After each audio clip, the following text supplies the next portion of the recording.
control escapes. This one focuses on bridging into your partner who's on top, and really relying on them being a bit overzealous and keeping the position, and then you'll look to roll them.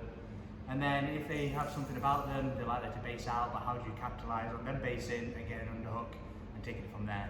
And I'll keep switching around in different angles so you can see.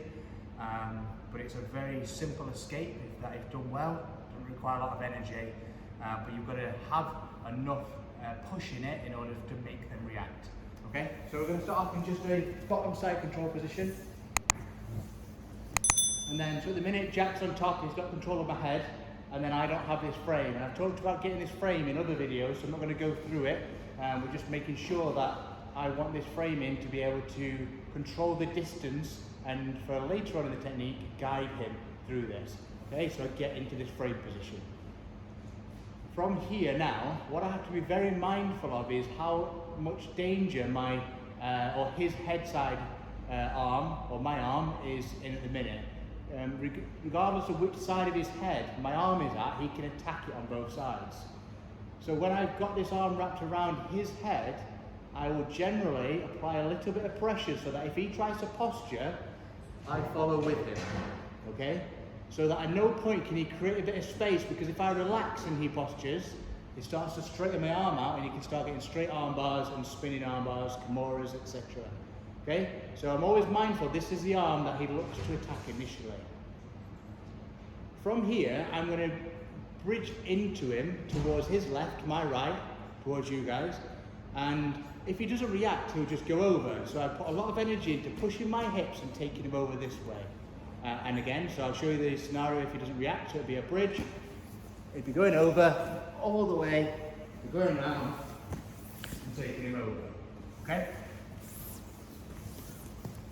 Obviously, they will react.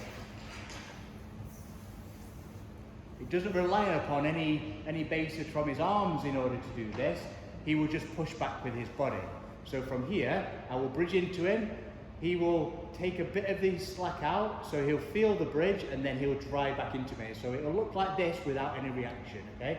Just a bridge and he pushes back. So as I bridge into him, from there he pushes back, but what I'm going to do is I'm going to use the momentum of him pushing back and guide him over with this forearm.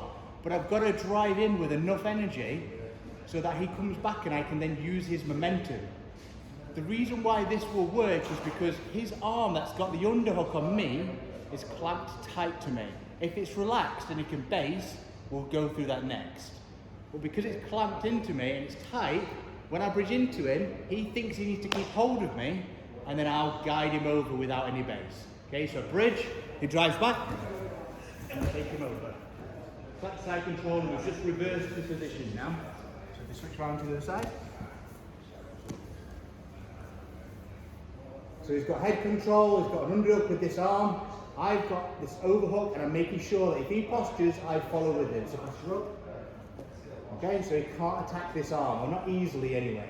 What he does is he gives me a lot of spacing if he does, and we do something quite a bit different. The hip side arm, I get that frame in so that I can control his hips with frames, not a lot of energy, it's just a frame to keep him off me. But this frame will guide him over when he puts the energy in trying to get back. So I'm going to bridge into him, and I primarily use this outside foot because I'm using my left hand with my bicep to go into the side of his head, just like this. But with energy, it takes him a lot further. Jack will then respond by pushing back, and I'll guide him over with this frame that I've created. So you ready? And then we reverse the position. I'm now the one on top with the underhook, and I'm in a much better position. If you were to drill this over and over, you could just keep going, one after the other, one after the other. We've been through the where they go over. If they've got a nice strong grip, what happens if they base out? It's almost like, well, that never happened. Well, you'd be surprised, it does happen if someone's holding on for dear life. But yeah, it's very easy just to base out and shut it down. But it gives us an underhook, and like everyone says, underhook is king, or queen. So work towards getting that underhook, but this has to be with enough energy so that the individual has to base. If I don't put enough energy into this and just expect them to base, they won't. Okay? So same thing as before. Jack's got that nice tight side control. I get my frame in. I'm controlling his hips. Now, when I go to bridge into him this way, he's going to face out with his other side arm once I try and bring him back. So I'll do it nice and slow, so you bridge into him, and there's a big base, and this arm now that was around his head swims through, and as he pushes himself back, I swim out, and I use my arm to go into him, switch my legs, and come up onto my knees, and now in a turtle position. Okay?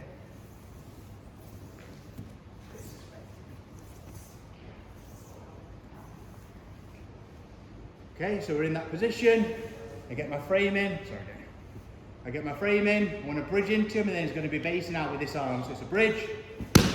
Swim my arm through, and then as he starts to push back, I use it to get myself out. Switch my legs, come up into turtle, and then we'll go through a scenario as well where if they chased you in that position, you actually end up in an even better position. Let's do it one more from a different angle. So I want you to pay attention to what my legs are doing once I do it, okay? So I get my frame in, bridge. So I'm here. In order to get belly down now, I can't turn into him because he's in the way. I switch my legs, come up onto my knees, and then get into that side control position. When I finish here, I go hip to hip, so that if he was to try and sit into guard towards me, go on, bring that knee in. That's it. I would sit round. Okay? Okay, so the very last addition to this is when I'm coming out that back door from the underhook and I go that with speed, he doesn't want that, so he puts what's called a whizzer in and he shuts my shoulder down, which stops me from getting into turtle. How did he? Well, there's a blooper for you.